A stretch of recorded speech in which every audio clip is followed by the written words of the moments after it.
Olá, turma, tudo bem? Espero que sim. Para dar continuidade na nossa discussão sobre vetores, eu vou indicar para vocês essa simulação e mostrar algumas de suas características, que nos ajudarão a entender melhor toda a discussão que nós iniciamos em sala de aula. Bom, o que eu vou fazer? Vou selecionar aqui um vetor e arrastar ele aqui para a nossa origem. E aí vamos utilizar como referência o nosso plano cartesiano x e y.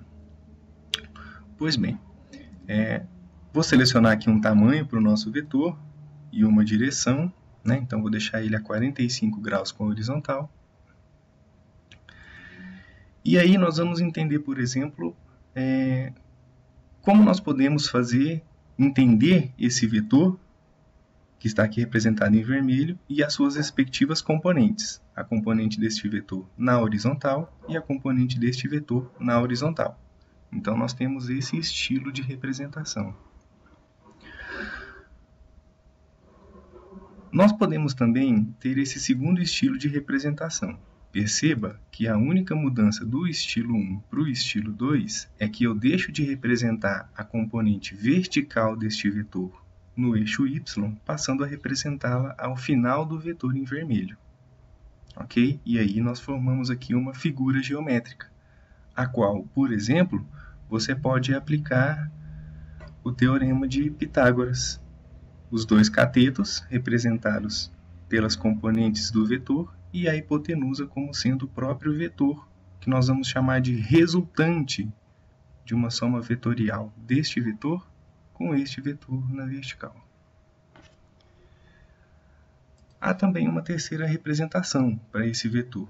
E aí você nota que ele é muito semelhante ao primeiro estilo, no entanto, ele vem com esta representação,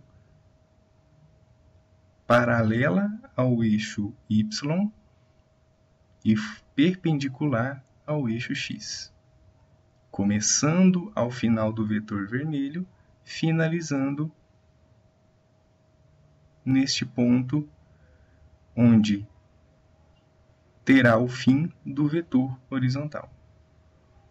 O mesmo raciocínio para o outro vetor.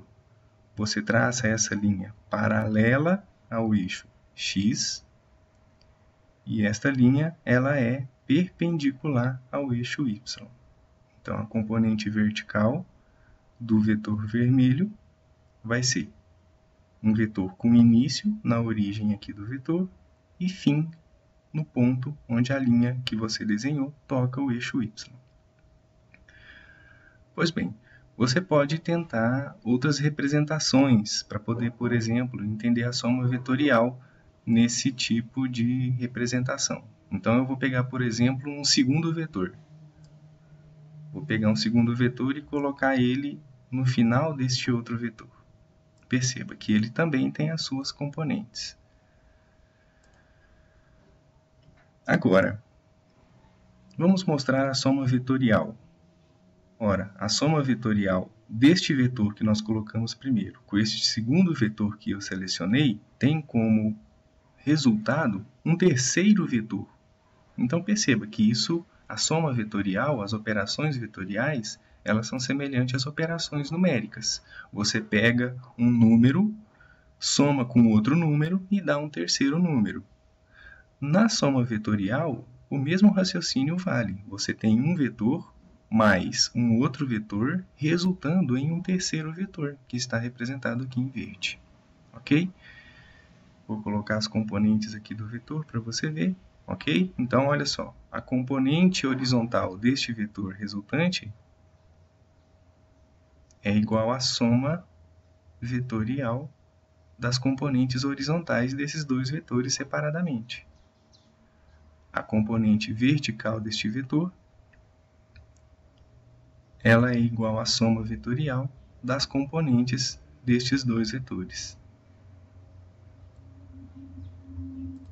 Pois bem, a gente pode também tentar entender um pouco, né, de como que acontece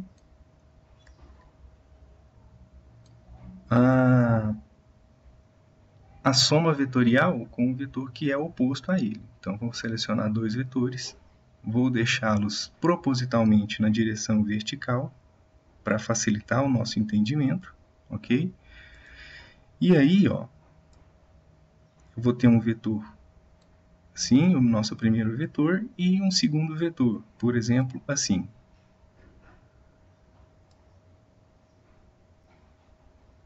Vamos colocá-lo aqui, por exemplo, aqui, assim, mas com o sentido oposto, por exemplo. Qual seria o resultado dessa soma vetorial? Seria esse tipo de vetor. Então, perceba, quando eu somo esse vetor maior com um outro vetor que tem mesma direção, mas sentido oposto, o meu vetor resultante ele fica um pouco menor.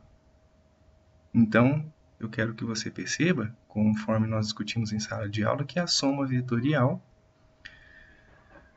ela pode ser, a subtração vetorial, desculpa, ela pode ser entendida como um caso particular da soma vetorial, que é uma soma com um vetor oposto. Bom, eu não vou explorar todas as possibilidades dessa simulação para que você possa também separar um tempo para poder brincar com ela. Eu espero que você tenha gostado da dica. O link para você acessar essa simulação está aí no descritivo do vídeo. Qualquer dúvida você pode deixar a sua pergunta, o seu comentário, que a gente pode ir interagindo aí no vídeo, ok? Então, um forte abraço, bons estudos e até a próxima.